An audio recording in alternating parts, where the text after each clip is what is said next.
Hello, good day, everyone. And we are back in Act Like a Man podcast. And I have a very, very special guest today.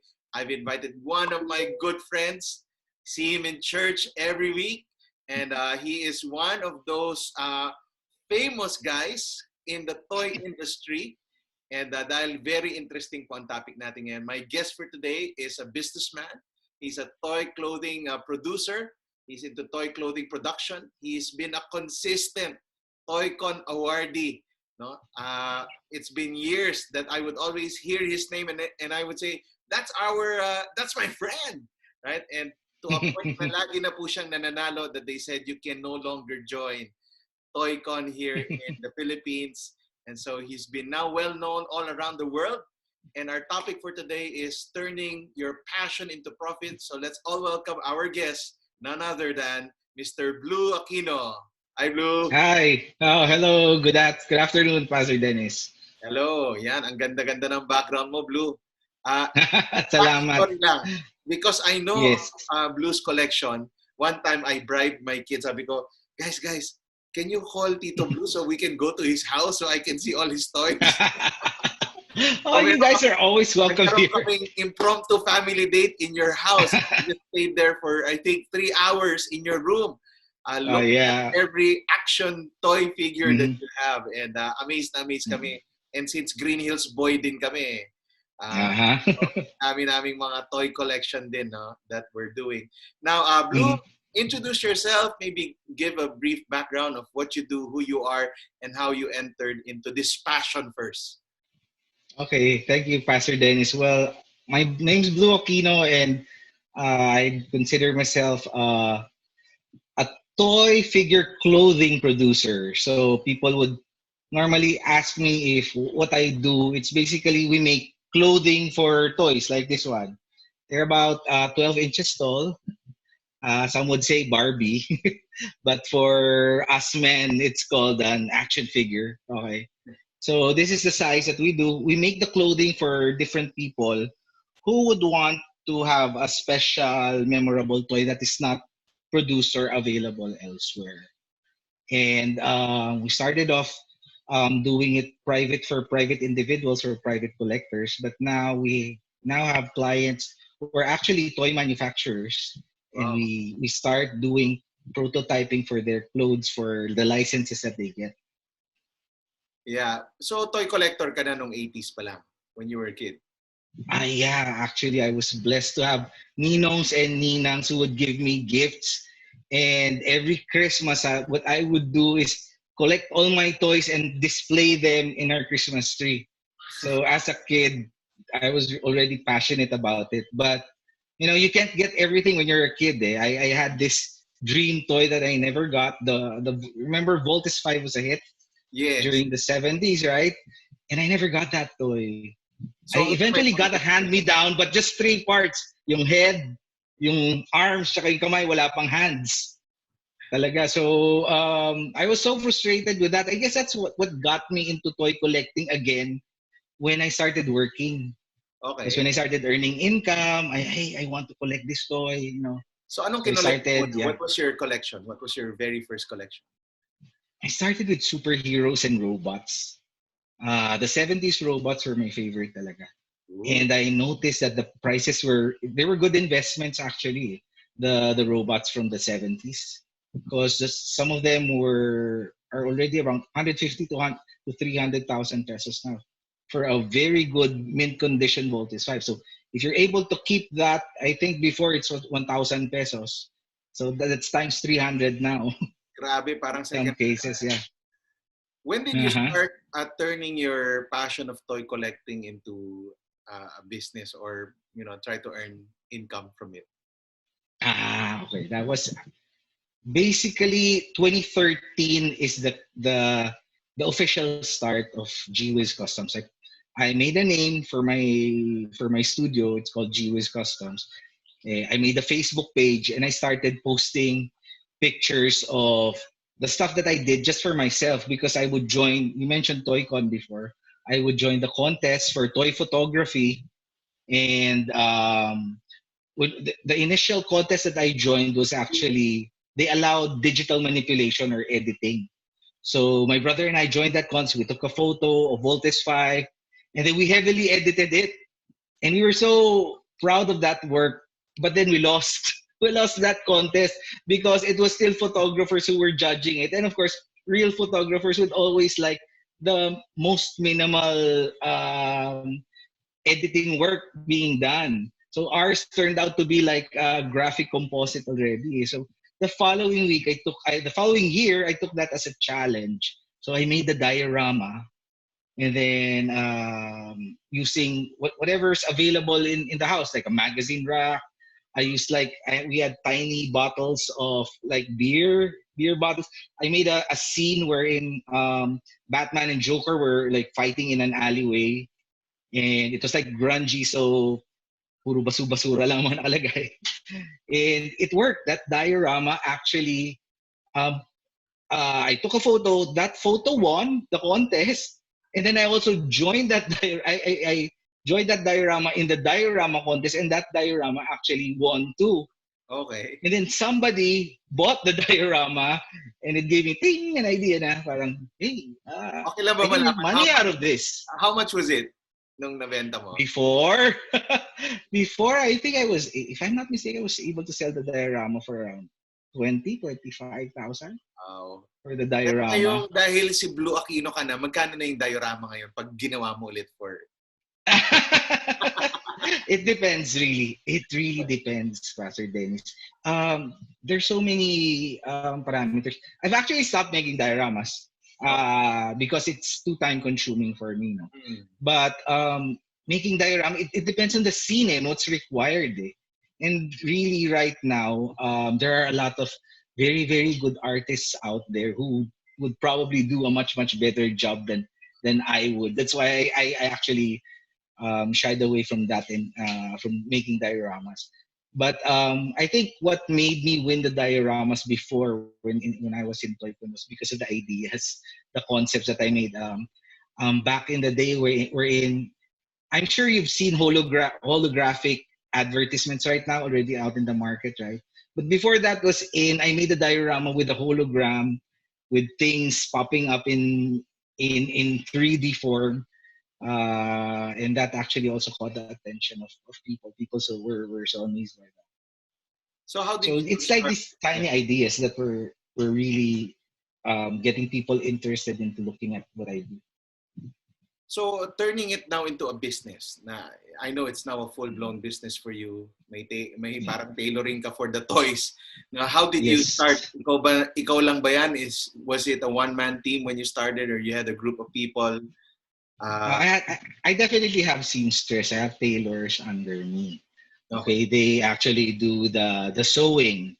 Okay, but I have a lot of say in the production process and in the creative process, especially in designing the patterns. What we specialize in right now really is because we're doing things in smaller scale. There are some print patterns on fabric that you won't be able to buy in the market. For Mm. example, there's a certain checkered pattern on a shirt or a Hawaiian shirt that a character is wearing. We have to draw that. We digitally draw that, and then we print it out on fabric, so Wow. that when we make the clothes of the figure, it looks like he has something. He's wearing whatever the clothes are. Here's a sample, like working on this Oh, Captain Hook.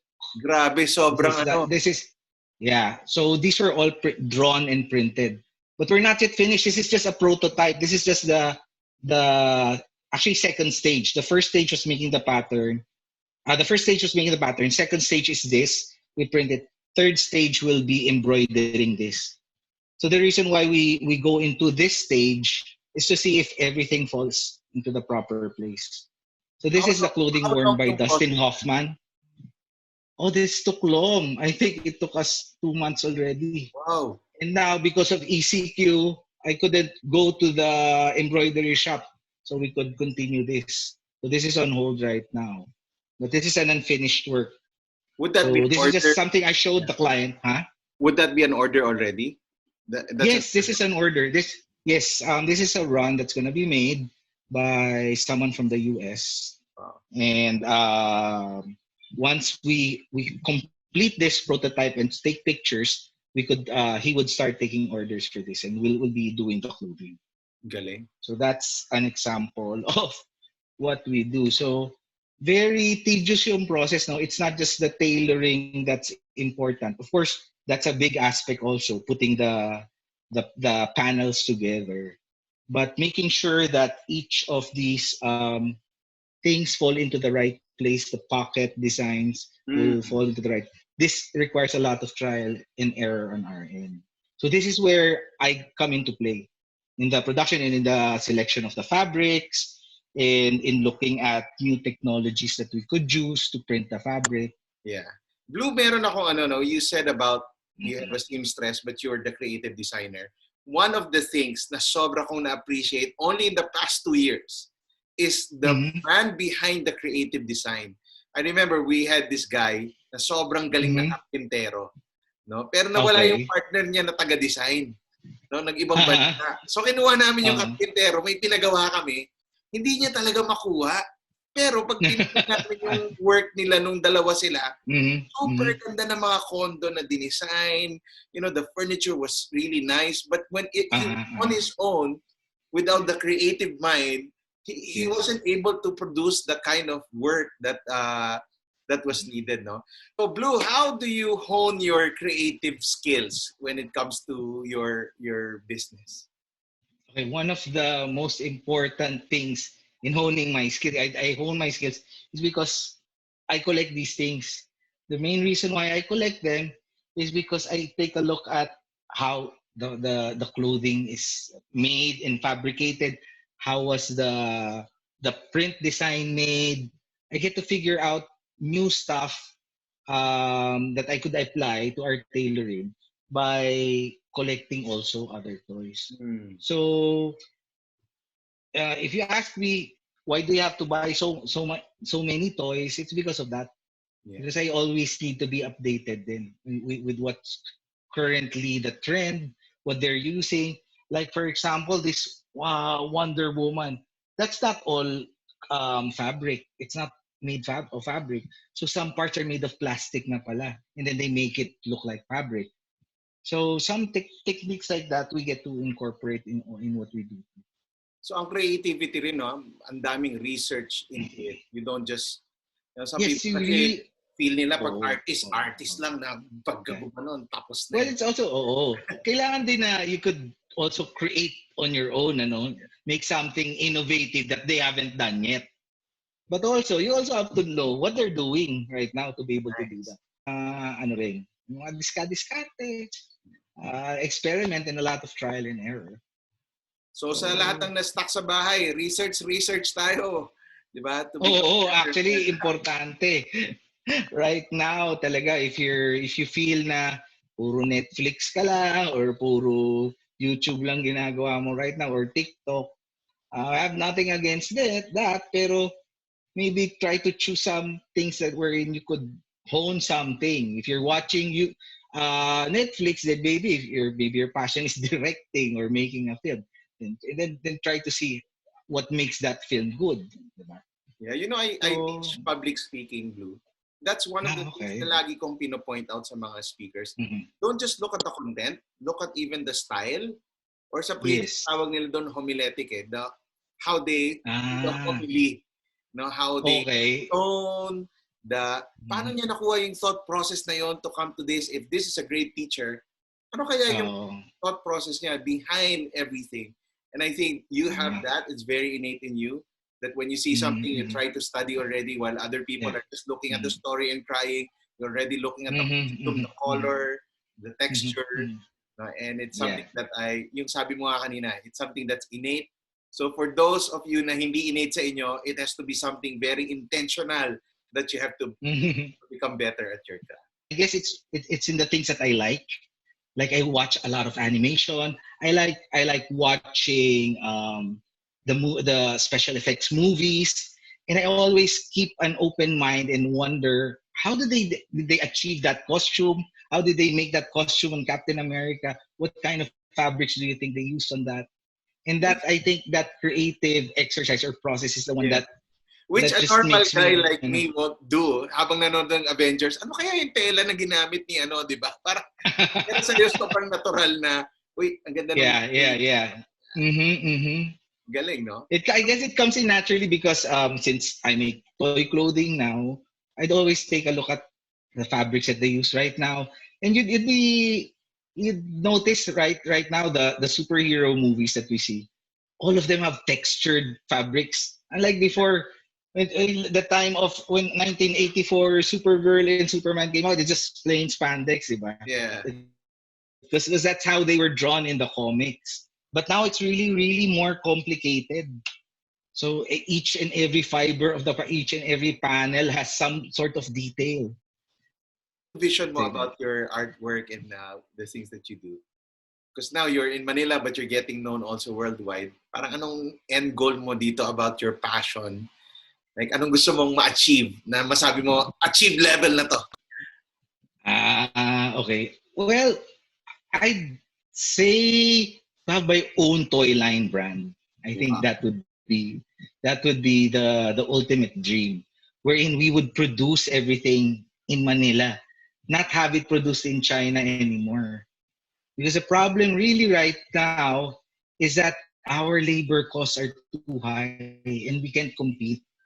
For a factory making like for example, no, the reason why I'm doing prototype work for clients is because in China, the factories there, they can't copy something or they can't make something good out of thin air. They need something to copy. So the companies would actually contact someone like me to make the prototype. And then once we have this, they will send this to China.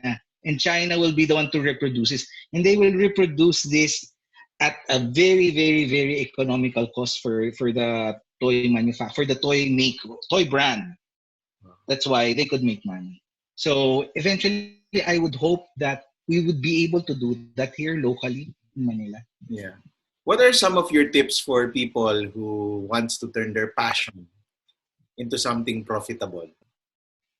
Ano yung mga principles mo? Oh, well, of course, number one, pray. Prayer for me. Because this business, it it never really was a big dream of mine. I never thought that if I were to look back in the past, I never dreamed of becoming a toy maker. But I've always been passionate about toys.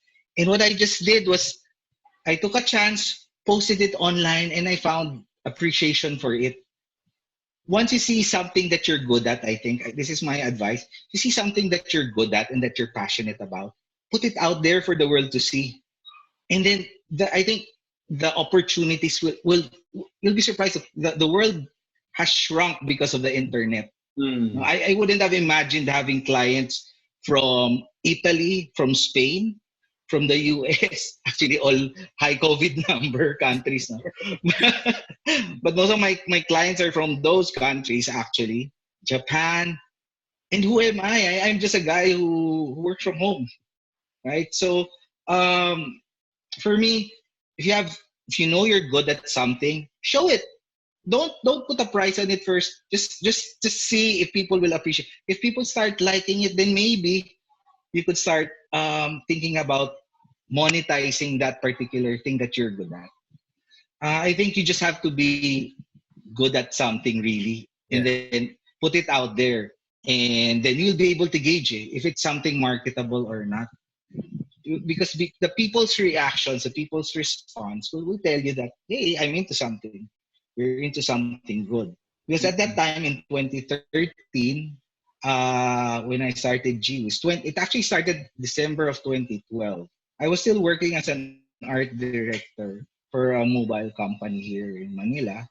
But then I was already starting making custom dioramas, designing the clothing, but I didn't have my tailor on board with me on a regular basis. But what happened that time was my tailor suddenly didn't want to work anymore where he was working at, and he said, Let me join you. Let's put up this business. You be the creative part. I'll be the one doing the actual sewing. So we started that way lang. we took a chance. We both took a chance. I left my my job. He left his job, and we worked together. And now we've grown. We have more than one tailor now. We're about two or three tailors at a time.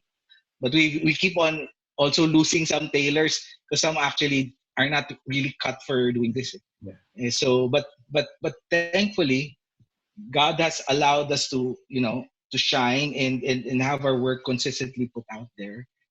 And people are still amazingly ordering until now. Galing. So I'm just so happy that I was able to establish this as an online business before, especially at this time Mm. wherein the whole world is at a standstill and most people unfortunately couldn't go to their work. Me, I'm still really very blessed that my operations have been hampered very, very, very slightly How long have you been in the business? since 2013. So 7 years. 10 years already. Wow. Yes, but prior to that, I've been actually already receiving orders, but it was not a full time thing for me. Maybe since 2008 to 2013, I take on one job from someone, another project from another person, but it was just like all on the side. It's Parang like happy. Happy. yeah, it was more of a hobby. I wasn't treating it as a business before. Now I'm treating it now as a business. So full focus. And that's why I also realized where I had some realization. Although I was good in making dioramas also at that time, I also saw that profitability wise, it wasn't so good for me. I'd be able to output more doing tailoring work. So that's where we focused. Mm. So where you're good at, you focus on that, on things that were in the cash flow return isn't too good for you. That maybe you could like put a hold on that so that you could put more of your time and resources into something more productive for You you. know, that's a good advice because I know a lot of people are passionate about something, pero it Mm-hmm. won't bring in the money or won't bring in a profit, and it becomes a Mm-hmm. major expense in their life that they could no longer sustain it. And I think what you did was you've turned your Mm-hmm. passion into something very profitable that now you get to Yeah. enjoy doing artworks and doing meaningful art for people. Mm-hmm. Now, Blue, for those who want to follow you, where can they follow you? Anong Facebook, ano mo?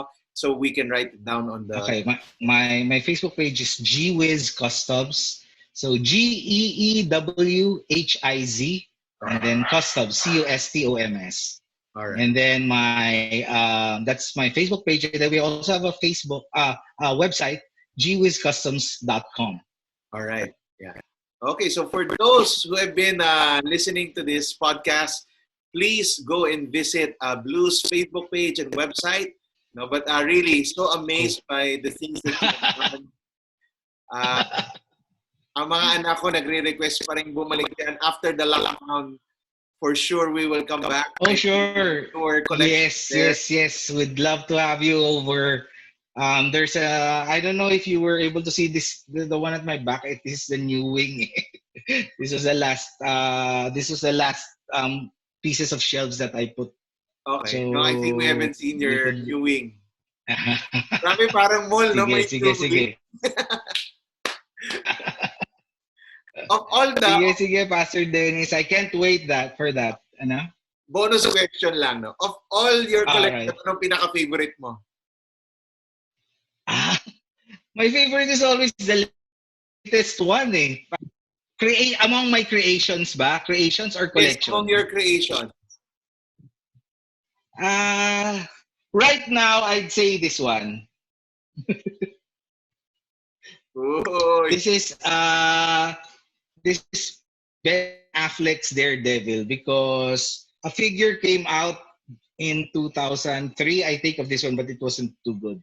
So we modified it and then made it into this. So for now this is my favorite. But marami. uh, whatever's like the latest one usually. That's what I'm always looking at. I go back at it. I like the Lion O, the 80s stuff. He-Man.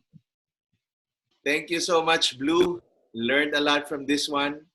I'm inspired to Thank you very turn much. my passion also into something valuable and profitable, not just for me, but for the world out there. And as what I said Yes. in one of my podcasts, 2020 might be a lockdown year for many, but I hope this would be a training year for you. This would be a year where you get to level up, skill up, and lead up. No, whether it's self leadership, whether it's pushing yourself to become better. And I think podcasts like this, where we get to interview people who are great in their craft, who are artists in their own rights, could help inspire us to become better men as we go out there. So thank you very much. So if this video has blessed you, please like, share, please follow Bleau Aquino at GWiz Toys, GWiz, no, in Facebook, Customs, GWiz Customs, no, and follow him and make sure to check out all his artwork. God bless you, everybody, and please continue to act like a man.